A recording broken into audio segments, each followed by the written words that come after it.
Hello everyone, स्वागत है आपका हाउस ऑफ अमृता में। तो आज हम एक कॉलर पैटर्न ब्लाउज़ की कटिंग करेंगे। तो चलिए वीडियो स्टार्ट करते हैं। तो सबसे पहले हम यहाँ पर एक स्ट्रेट लाइन ड्रॉ कर लेंगे इस तरह से। उसके बाद हमें एक हॉरिजॉन्टल लाइन भी ड्रॉ कर लेनी है। तो हम स्ट्रेट एक हॉरिजॉन्टल लाइन ड्रॉ कर लेंगे। अब जैसा कि आप देख सकते हो कि हमने दो स्ट्रेट लाइन ड्रॉ कर ली है, एक हॉरिजॉन्टल और एक वर्टिकल। अब हम यहाँ पर जो हॉरिजॉन्टल लाइन है वहाँ पर हम पहले अपना शोल्डर मार्क करेंगे। तो जिस साइज़ पर मैं भी काम कर रही हूँ वो है तो 7 इंचज़ मैं यहाँ पर मार्क कर देती हूँ। और उसके बाद मैं यहाँ पर अपनी नेक की विड्थ जो है वो 2.25 इंचज़ रख रही हूँ। इसके बाद हम यहाँ से शोल्डर स्लोप लेंगे। जहाँ पर हमने 7 इंच मार्क किया था वहाँ से हम शोल्डर स्लोप लेंगे। तो मैं यहाँ पर 1 इंच मार्क कर रही हूँ। इससे नीचे हम 7 इंच पर मार्क करेंगे एक। इसके बाद हम यहाँ पर एक वर्टिकल लाइन इसके बाद हम यहाँ पर एक हॉरिजॉन्टल लाइन ड्रॉ कर देंगे इस तरह से। और अब हम ये आर्म होल की लेंथ वाली लाइन को ड्रॉ कर लेंगे। ये हमारी आर्म होल की लेंथ होती है। अब हम इस आर्म होल लेंथ की लाइन को नेक विड्थ से जॉइन कर देंगे। तो हमारा ये शोल्डर स्ट्रैप हमें मिल जाएगा। अब देखिए ये जो आर्म होल की लेंथ है इसका हम हाफ़ करके एक मार्क कर लेंगे। और इसके बाद हमें जो चेस्ट लाइन मिली है वहाँ पर आप अपना चेस्ट का 4th पार्ट मार्क करोगे। तो मेरा यहाँ पर अभी 8.9 है। इस पर कोई ईज़ अभी हमने ऐड नहीं किया है, मतलब कोई लूजिंग हमने ऐड नहीं किया है अभी। ये 8.9 मेरे चेस्ट का 4th पार्ट है। और उसके बाद हम यहाँ से लूजिंग ले लेते हैं। तो लूजिंग मैंने ले ली है, आप ले सकते हो 1 इंच तक की लूजिंग आप ले सकते हो। तो मैंने यहाँ पर 0.75 इंच की लूजिंग लिया है। अगर आप ढीला पहनना पसंद करते हो तो 1 इंच की भी ले सकते हो। तो अब यहाँ पर आप फ्रेंच कर्व को इस तरह से रखते हुए एक अच्छा सा शेप ड्रॉ कर लेंगे। अब यहाँ पर मैं 1/2 इंच की नेक डेप्थ मार्क करूँगी। ये अभी हम बैक में काम कर रहे हैं तो बैक में हमें 1/2 इंच ही नीचे रखना है। 1/2 इंच से ज़्यादा नीचे मत मार्क कीजिएगा, क्योंकि फिर आपका कॉलर जो है वो काफ़ी अंदर की तरफ बैठ जाता है, जिससे सिलवटें आती है कॉलर पर और वो देखने में ज़रा भी अच्छा नहीं लगता है। तो आप 1/2 इंच यहाँ पर मार्क कीजिएगा। और देखिए फ्रेंच कर्व को अच्छी तरह से सेट कीजिएगा अपने नेक पर। और देखिए कुछ इस तरह से आपको शेप ड्रॉ करना है। और चैनल को सब्सक्राइब कर लीजिएगा और वीडियो पसंद आएगी तो ज़रूर लाइक करते जाइएगा। अब देखिए मैं यहाँ पर अपने ब्लाउज़ की बैक की लेंथ मार्क करूँगी, जो कि है 14 इंचज़ मेरी यहाँ पर। तो आपकी जो भी ब्लाउज़ की बैक की लेंथ होगी वो आप मार्क कर लीजिएगा। और फिर मैं यहाँ पर एक स्ट्रेट लाइन ड्रॉ कर दूँगी।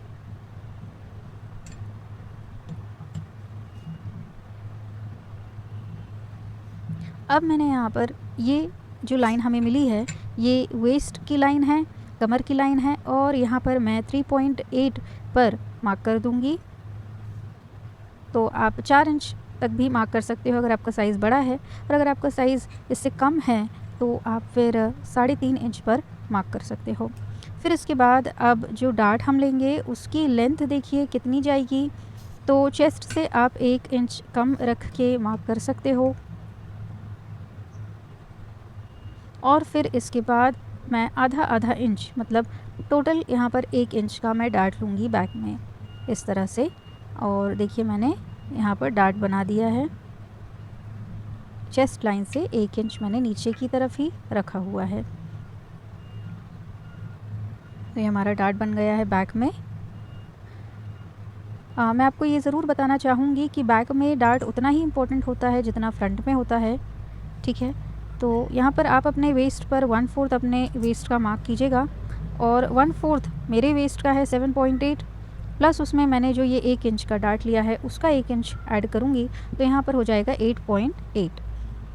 इसी तरह से आप अपनी कमर का 4th पार्ट लेंगे, प्लस उसमें डार्ट का 1 इंच ऐड कर लेंगे और चेस्ट के पॉइंट से आप नीचे की तरफ को मिला देंगे। इतना सा ये काम आपको कर लेना है। और जहाँ पर हमने वेस्ट लाइन पर मार्किंग की थी इसी लाइन से हम सीधे नीचे की तरफ जाएंगे। इसी लाइन को बढ़ाते हुए और बिल्कुल इस लाइन को बढ़ाना है इस तरीके से, ठीक है। आपको स्ट्रेट नहीं मार्क करना है, सिर्फ इस लाइन को बढ़ाना है आप जिस भी तरह से क्रॉस वो जा रहा हो, ठीक है। अब इस लाइन पर, बढ़ी हुई लाइन पर हम नीचे की तरफ में आधा इंच मार्क करेंगे, आधा इंच मार्क करेंगे इस तरह से। अब इस पॉइंट से, अब फ्रेंच कर्व की मदद से इस पॉइंट को मैं जो जहाँ पर डार्ट ख़त्म हो रहे हैं, डार्ट की लाइंस आपको दिख रही है, इन लाइंस तक मैं मैच कर दूँगी। देखिए इस तरह से आपको अपना फ्रेंच कर्व सेट करना है और अच्छी तरह से एक शेप दे देना है। अगर आपके पास फ्रेंच कर्व ना हो तो आप फ्री हैंड से भी इस तरह से शेप दे सकते हैं। अब ये शेप हमने क्यों दिया है ये मैं अभी आपको आगे बताती हूँ। अब आप इसी तरह से चेस्ट की लाइन के ऊपर भी आधा इंच मार्क करेंगे और इसी लाइन को आगे बढ़ा देंगे। तो हमने साइड फिटिंग की लाइन को आगे बढ़ाया, आधा इंच ऊपर मार्क किया और अब हमको अपना आर्म होल कर्व जो आया है उसे फिर से रीड्रॉ करना होगा। तो मैंने आधा इंच के जो लाइन पॉइंट लिया था वहाँ से एक छोटी सी लाइन बना दी है, गाइड लाइन, और अब मैं बैक का आर्म होल रीड्रॉ करूँगी। ये हमारा नया आर्म होल होगा। ये देखिए मैंने पॉइंट ई करके मार्क कर दिया है। तो इस ई पॉइंट को आपको आर्म होल के मिड पॉइंट से इस तरह से मैच करते हुए एक प्रॉपर शेप बना देना है, ठीक है, इस तरह से। तो ये हम इसलिए कर रहे हैं क्योंकि आप जब बैक की डार्ट लगाएंगे तो ये ऊपर वाला जो पार्ट है वो नीचे की तरफ आएगा और नीचे की तरफ आने की वजह से जो आपका बगल वाला, बाजू वाला पार्ट है ना, वो नीचे की तरफ खींचेगा क्योंकि कपड़ा कम पड़ जाता है। तो इसीलिए हमने पहले ही पैटर्न बनाते वक्त ही हमने ड्राफ्ट कर दिया कि जितना कपड़ा नीचे की तरफ चला जाएगा, नीचे की खिंचाव के कारण भी हमारे पास ऊपर कपड़ा रहेगा। तो ये करना बहुत ज़रूरी है, इससे आपकी साइड की फ़िटिंग बिल्कुल भी ख़राब नहीं होती और ये हमारा बैक का पार्ट बन करके बिल्कुल तैयार है। तो इसके बाद आप चाहे तो कटिंग कर लें और अब हम फ्रंट की मार्किंग करेंगे। तो अब हम फ्रंट का मार्किंग करना स्टार्ट करते हैं। और दोस्तों मैं आपसे ज़रूर ये रिक्वेस्ट करना चाहती हूँ कि आप चैनल को सब्सक्राइब ज़रूर करें और वीडियो को लाइक ज़रूर करें, जिससे मुझे मोटिवेशन मिले कि मेरी वीडियो आपको पसंद आ रही है और मैं इसी तरह से और ड्राफ्ट कर सकूँ पैटर्न आपके लिए। तो आपका सपोर्ट मेरे लिए बहुत ज़रूरी है। तो मैं बिल्कुल उम्मीद करूँगी कि आप इस वीडियो से ज़रूर कुछ सीख कर जा रहे होंगे और अप्रिशिएट ज़रूर करेंगे। अब हम यहाँ पर फ्रंट की ड्राफ्टिंग करते हैं। तो यहाँ पर शोल्डर मार्क कर लेना है आपको कुछ इस तरह से। अब यहाँ पर मिनिमम नेक विड्थ भी मैंने मार्क कर ली है। इस 7 इंच से हम नीचे की तरफ एक लाइन मार्क कर लेंगे और शोल्डर स्लोप दे देंगे। तो 1.1 इंच पर मैंने शोल्डर स्लोप दिया है यहाँ पर। अब यहाँ से मैं आर्म होल की लेंथ, फ्रंट आर्म होल की लेंथ मार्क करूँगी तो 6.75 लूँगी क्योंकि फ्रंट की ड्राफ्टिंग बैक से थोड़ी अलग होती है। तो फ्रंट का आर्म होल बैक से थोड़ा कम होता है, तो मैंने यहाँ पर 6.75 इंच पर मार्क किया है। अब मैं एक स्ट्रेट लाइन ड्रॉ कर लूँगी यहाँ पर कुछ इस तरह से, देखिए। उसके बाद अब हम इस नेक विड्थ को और शोल्डर की जो टिप है, आर्म होल की लेंथ है, वो वाली लाइन को ज्वाइन कर लेंगे और यहाँ पर मैंने चेस्ट लाइन बना दी है। तो हमें हमारी चेस्ट लाइन मिल चुकी है यहाँ पर। इसके बाद इस चेस्ट लाइन पर मैं अपने चेस्ट का 4th पार्ट मार्क करूँगी, पर उससे पहले मैं यहाँ पर बाकी के वर्टिकल मेजरमेंट्स मार्क कर रही हूँ। तो 10 इंच पर मेरा बस्ट आता है, मतलब कि इस साइज़ का बस्ट आता है, और 14 इंच पर अंडर बस्ट है और उसके नीचे 1 इंच पर वेस्ट मैंने मार्क किया है। अब मैं इस तरह से आड़ी लाइंस ड्रॉ कर लूँगी, हॉरिजॉन्टल लाइंस ड्रॉ कर लूँगी इस तरह से। तो अच्छा, आपको कोई भी अगर डाउट रहता है तो आप कमेंट करके ज़रूर पूछें, मैं पूरी कोशिश करूँगी आपको जवाब देने की, रिप्लाई करने की। और अब मैंने यहाँ पर आर्म होल लेंथ की लाइन को हाफ करके मिड पॉइंट उसका मार्क कर लिया है। अब उसके बाद देखिए इतनी हमारी मार्किंग हो जाती है। उसके बाद हम यहाँ पर अपने चेस्ट का 4th पार्ट रखते हैं। तो मेरा चेस्ट का 4th पार्ट है 8.8 इंचेस। तो आपके साइज़ का जो भी 4th पार्ट हो आपके चेस्ट का, वो आप मार्क करेंगे यहाँ पर। और यहाँ पर मैंने 0.75 इंचेस का लूजिंग ले लिया है, क्योंकि देखिए ये हमारा कॉलर का पैटर्न है तो हमें यहाँ पर लूजिंग रखना है और आप 1 इंच तक का लूजिंग रख सकते हो। तो यहाँ पर बस्ट लाइन पर मैंने बस्ट मार्क किया है 4th पार्ट, तो मेरा है 9.6। आपके बस्ट का मतलब आपका जो उभार है शरीर का, ऊपर के शरीर का, तो उसका जो भी 4th पार्ट हो आप वहाँ बस्ट पर मार्क करेंगे। और यहाँ वेस्ट पर मैंने अपने वेस्ट का 4th पार्ट जो 7.8 है वो मार्क कर दिया है। अब इसके बाद यहाँ पर डार्ट कितनी लेनी है, वेस्ट पर डार्ट हमें लेनी है 1.75 इंचेस की। तो हमें यहाँ पर 1.75 इंचेस की डार्ट लेनी है। तो वो मैंने अपने चेस्ट के, अपने वेस्ट के 4th पार्ट में ऐड करते हुए यहाँ पर मार्क कर लिया है और एक लाइन ऊपर की तरफ से नीचे की तरफ ज्वाइन कर ली है। अब हमारा फ्रंट देखिए कुछ इस तरह से दिखता है। अब मैं यहाँ पर 4 इंचेस पर मैंने एक मार्क कर लिया है और उसके बाद देखिए ऊपर की तरफ आपको सीधे एक लाइन ले जा लेनी है, पर बस्ट से 1 इंच नीचे ही रखनी है आपको लाइन, क्योंकि अगर आप पूरा आपका डार्ट पूरा बस्ट तक लेकर के जाओगे तो फिर एक पॉइंट जिस तरीके का पॉइंट तरीके का बन जाएगा वहाँ पर, जो देखने में बिल्कुल भी अच्छा नहीं लगता है। तो अब डार्ट हमने ली थी 1.75 इंच की, उसको हम 2 से डिवाइड करके जो भी यहाँ आता है उतना मार्क कर देंगे। तो ध्यान रहे कि आज हम बना रहे हैं चेस्ट 36 और बस्ट 38 का ब्लाउज़। तो आप अगर इस साइज़ का ब्लाउज़ बना रहे हो तो आपको सारी मार्किंग्स इस तरह से करनी है जैसे मैं इस वीडियो में आपको बता रही हूँ। अब मैंने यहाँ से 0.75 इंच जितना अंदर मार्क कर लिया है। अगर साइज़ बड़ा है तो आप 1 इंच अंदर मार्क करेंगे। अब मैंने आर्म होल को कुछ इस तरह से ड्रॉ कर लिया है फ्रेंच कर्व की मदद से। अगर फ्रेंच कर्व आपके पास ना हो तो आप फ्री हैंड से भी कर सकते हैं।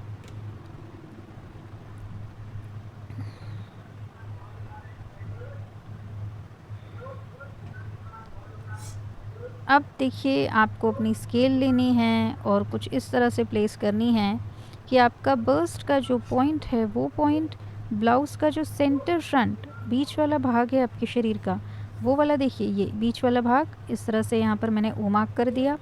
इस पॉइंट को मैच करना है आपको बस्ट पॉइंट से, ठीक है। स्केल की मदद से इस तरह से करना है आपको और स्ट्रेट लेके जाते जाना है आपको स्केल को। और आर्म होल पर जहाँ पे भी ये पॉइंट्स क्रॉस हो रहे हैं इस तरह से आप स्केल को रख देंगे। सबसे पहले तो इस तरह से रख देंगे और देख लेंगे हम 1.5 इंच की दूरी पर, बस्ट पॉइंट से 1.5 इंच की दूरी पर हम एक पॉइंट मार्क कर लेंगे। इस तरह से करेंगे हम, ठीक है, इस तरह से करेंगे हम। फिर हमने एक लाइन ड्रॉ कर ली है उस पॉइंट तक, तो ये हमारा आर्म होल डार्ट हमें मिल जाएगा इस तरह से। और आप इस तरह से बनाओगे तो आपको आर्म होल का डार्ट बिल्कुल परफेक्ट मिलेगा। यहाँ से 0.75 इंच का एक मार्क कर देना है और ये हमारा आर्म होल डार्ट बनके रेडी है। ये हमारा आर्म होल डार्ट तैयार हो चुका है। और फ्रेंड्स, अब मैं अपना फ्रेंच कर्व लूँगी और उसके बाद देखिए आपको अपने फ्रेंच कर्व को इस तरह से सेट करना है कि आर्म होल का डार्ट और वेस्ट का डार्ट आपस में मैच हो जाएं, क्योंकि हम यहाँ पर प्रिंसेस कट शेप बना रहे हैं ब्लाउज़ का, तो हमें अपने फ्रेंच कर्व को कुछ इस तरह से इस्तेमाल करना होता है। तो देखिए इस तरह से आप अपने फ्रेंच कर्व को रखिएगा और एक शेप ड्रॉ कर लेंगे हम यूँ, क्योंकि हमारा जो बस्ट है उसका शेप आप देखोगे तो कर्व होता है, इसलिए हमने इस तरीके का शेप देना होता है। अब देखिए फ्रेंच कर्व को मैंने कुछ इस तरह से रखा। आप चाहे तो स्क्रीनशॉट ले सकते हैं ताकि बाद में आपको जब भी ज़रूरत रहे तो आप फ़ोटो देख कर के भी यूज़ कर सकते हैं इस टेक्निक को। तो मैंने अपने फ्रेंच कर्व को इस तरह से रखा और देखिए डार्ट से थोड़ा अंदर की तरफ जाएगा ये लाइन, ठीक है। आपको इस लाइन को अंदर की तरफ जाने देना है क्योंकि आपका उभार जो है वो अच्छी तरीके से बैठना चाहिए प्रिंसेस कट में, ठीक है। तो हमें ज़रूरी है इस तरह का शेप देना। अब देखिए हमें जो बीच का भाग है उसमें भी हमें इस तरह से शेप देना होगा, क्योंकि वहाँ पर भी पॉइंट नहीं आना चाहिए, अच्छा स्मूथ कर्व आना चाहिए। तो फ्रेंच कर्व अगर आपके पास है तो बहुत अच्छी हेल्प हो जाती है इससे, चाहे तो आप फ्री हैंड से भी कर सकते हो।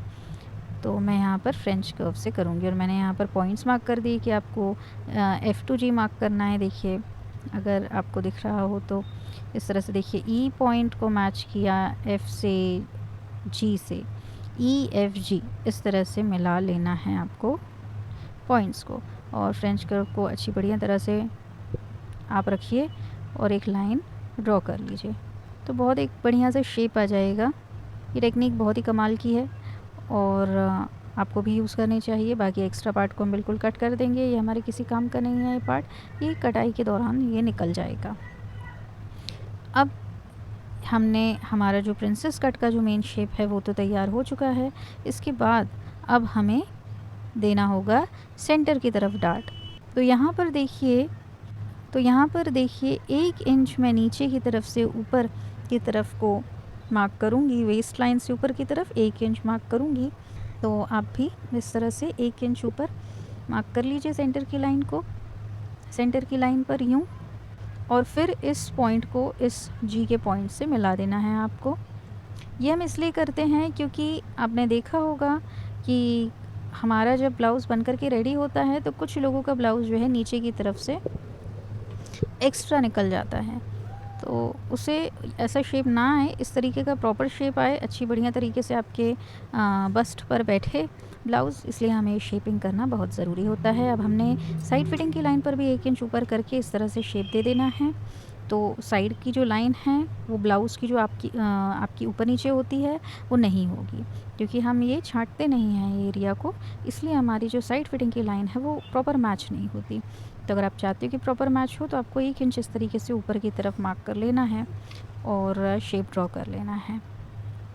अब देखिए इसी लाइन पर आधा इंच नीचे की तरफ मैं मार्क करूँगी, और ऐसा हम क्यों कर रहे हैं अब आपको समझ जाना चाहिए। अगर आपको नहीं समझ में आया तो मैं आपको बता देती हूँ, क्योंकि जैसा मैंने आपको बताया जब हम डार्ट लगाते हैं तो ब्लाउज़ नीचे की तरफ जाता है, और नीचे की तरफ जाने से बगल का जो हिस्सा है वो कम पड़ जाता है, हमारे हाथ के नीचे वाला हिस्सा कम पड़ जाता है और बाहें ऊपर नीचे होती हैं। तो इसलिए हम पहले से ही ड्राफ्टिंग में आधा इंच बढ़ा देते हैं, और ऊपर अब देखिए चेस्ट लाइन में भी आधा इंच हम बढ़ा देंगे और नया आर्म होल ड्रॉ कर लेंगे जैसा हमने बैक में किया था। तो आधा इंच देखिए मैं इस तरह से बढ़ा लेती हूँ, और फिर एक छोटी सी लाइन ड्रॉ कर लेनी है उस आधा इंच पर, यूँ करके, ये गाइड लाइन है। और इसके बाद मैंने फ्रेंच कर्व लिया, और उसके बाद मैंने मिड पॉइंट आर्म होल के मिड पॉइंट से इस नए पॉइंट पर इस तरह से शेप देते हुए शेप लगा लेना है, ड्रॉ कर लेना है। ये देखिए, तो ये हमारा नया आर्म होल मिल गया है हमें। अब हमारा फ्रंट का जो पार्ट है ऑलमोस्ट बन करके रेडी है। तो अब देखिए यहाँ पर मैं नेक की जो डेप्थ है वो यहाँ पर 2.25 इंचेस की लूँगी। तो नेक डेप्थ मैंने यहाँ पर 2.25 इंचेस की ली है इस तरह से। अब मैंने नेक ड्रॉ कर लेना है, नेक का शेप, और अच्छी तरीके से सेट करना है आपको इस फ्रेंच कर्व को, ताकि एक बढ़िया सा राउंड शेप आए। अगर आप प्रॉपर शेप नहीं रखोगे तो कुछ वी तरीके का शेप आ जाएगा, जो कि आप रख सकते हो, बट हम एक प्रॉपर कॉलर नेक बना रहे हैं जहाँ पर मुझे एक प्रॉपर राउंड शेप चाहिए है। तो इस तरीके से फ्रंट हमारा बन कर के रेडी है बिल्कुल। हमने फ्रंट और बैक की ड्राफ्टिंग कर ली है। अब हमें यहाँ पर फ्रंट के जो नेक का शेप है उसको हमें मेजर कर लेना है कि कितना आ रहा है। तो हम अपने टेप को लेंगे। तो अब हमें यहाँ पर फ्रंट का जो नेक है उसे मेजर कर लेना है, उसे नाप लेना है। तो इस तरह से टेप को घुमाते हुए आपको अपने नेक लाइन पर नाप ले लेना है। बैक के गले का नाप आ रहा है और आप वो मेजरमेंट को नोट कर लेंगे। उसके बाद हमें सेम प्रोसेस से फ्रंट के नेक का भी मेजरमेंट लेना होता है, तो वो आप ले लेंगे। टोटल आप लिख लीजिएगा फ्रंट एंड बैक के नेक लाइन के मेजरमेंट को। अब हम एक पेपर का पीस लेंगे और फोल्डिंग साइड से आपको मार्किंग करनी है। तो फोल्डिंग साइड से आप एक स्ट्रेट लाइन ड्रॉ कर लीजिएगा। अब देखिए इस लाइन पर सबसे पहले तो हमें जो हमने बैक का गले का नाप लिया था वो मार्क कर लेना है। तो यहाँ पर मेरा मेजरमेंट 3 इंचेस है बैक की नेक लाइन का, बैक के गले के शेप का। आपका जो भी है वो आप मार्क कर लोगे। और आप देखिए फ्रंट और बैक दोनों गलों का जो भी नाप है, जो भी मेजरमेंट है, उसका आप टोटल कर लीजिए, और जो भी टोटल आता है उसे आप इस तरह से इस लाइन पर डाल दीजिए। फिर यहाँ पर आपको 1 इंच ऊपर की तरफ उठाना है, हाइट देनी है, और ये हाइट देना बहुत इम्पोर्टेंट है। अगर आप डायरेक्ट उसी लाइन पर कॉलर बनाते हो तो कॉलर में आपके झोल तरह का आ जाएगा, जो कि बनने के बाद बिल्कुल अच्छा नहीं लगता है।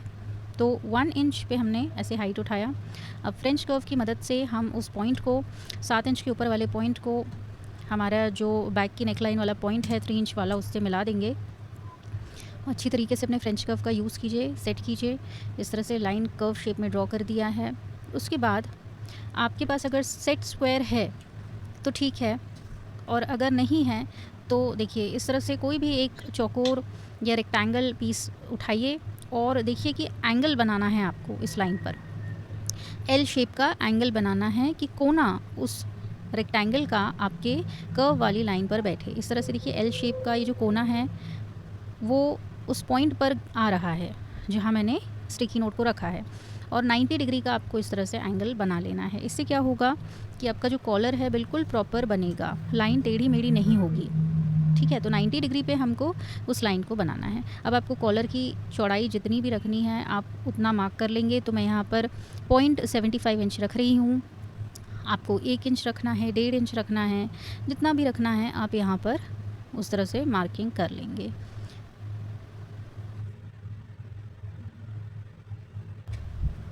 ये फिर मैंने फ्रेंच कर्व लिया और इसे शेप दे दिया इस तरह से। जहाँ तक फ्रेंच कर्व का यूज़ होता है वहाँ तक कीजिए, जहाँ तक कर्व शेप है यूज़ कीजिए। उसके बाद स्ट्रेट लाइन आ जाती है तो आप अपनी स्केल का यूज़ कीजिए इस तरह से। ये हमारी कॉलर तैयार है। इसमें अब आपको जो भी शेप देना है कॉलर की स्टार्टिंग में वो आप दे सकते हो। तो अगेन यहाँ पर या तो आप अपना फ्री हैंड से भी शेप दे सकते हो या फिर आप फ्रेंच कर्व की मदद से भी शेप दे सकते हो। ठीक है, तो मैं यहाँ पर फ्रेंच कर्व का यूज़ करूँगी। और जैसे आपको देखिए कितने तरीके अलग अलग तरह से आप शेप दे सकते हो। तो कुछ इस तरीके से दे सकते हो, या फिर देखिए अगर आपको थोड़ा उठा करके मतलब राउंड शेप में थोड़ा देना है तो आप फिर देखिए इस तरह से दीजिए। तो मैंने ये वाले शेप को चूज़ किया अभी इस डिज़ाइन के लिए। ये देखिए, तो हमारा कॉलर बन के बिल्कुल रेडी है। और मुझे लगता है कि ये वाली जो मेथड अभी हमने देखी है ये सबसे ईजीएस्ट है। अगर आप इसे गौर से देखोगे तो आपको कभी भी कन्फ्यूजन नहीं होगी इस तरीके के कॉलर को बनाने के लिए। बहुत इजी वे में मैंने आपको बताने का ट्राई किया है कि बहुत ही आसान तरीके से आप कॉलर बना पाएँ। तो अब हम अपने पैटर्न्स को कट कर सकते हैं। हमने कॉलर, बैक एंड फ्रंट सब यहाँ पर बना लिया है। और बाजू की कटिंग अगर आपको देखनी है तो मेरे अदर वीडियोस में बेसिक स्लीव की कटिंग भी आपको मिल जाएगी, तो आप वहाँ से देख सकते हैं। और आगे आने वाले वीडियो में हम ज़रूर देखेंगे कि इससे हमारा तैयार हुआ ब्लाउज़ कैसा बना है। तो जाते जाते चैनल को सब्सक्राइब करते जाइएगा और वीडियो को लाइक ज़रूर कीजिएगा।